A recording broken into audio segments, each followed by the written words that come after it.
30 वेगवेगळे बायर्स आणि तसेच FPC ज्या प्रोड्युसर कंपनीज आहेत त्या सहभागी झालेल्या आहेत.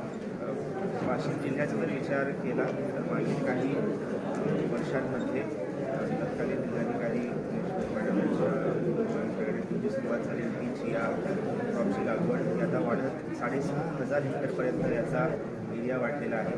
तसेच हळदी खालचं जे क्षेत्र आहे ते देखील 15,000 हेक्टरपेक्षा जास्त वाढलेलं आहे.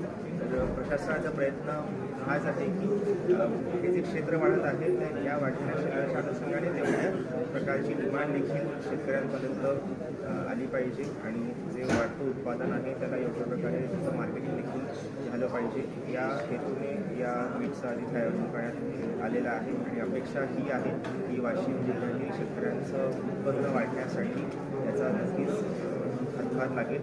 आणि या मीटमध्ये देखील जे काही बायर्स येऊ शकले नाहीत त्यांना जिल्हा प्रशासनाच्या वतीनं मी आवाहन करतो की कृपया आपण वाशिम जिल्ह्याला भेट द्या. इथे कृषीमध्ये जी विविध उत्पादनं बनत आहेत, जे प्रोडक्ट्स उपलब्ध आहेत त्याचा आपल्याला कसा मार्केटिंगसाठी लाभ घेता येईल याचा आपण प्रयत्न करा आणि त्यासाठी जिल्हा प्रशासन सदैव आपल्याला आवश्यक सर्व सपोर्ट उपलब्ध करून देईल अशी मी ग्वाही सर्वांना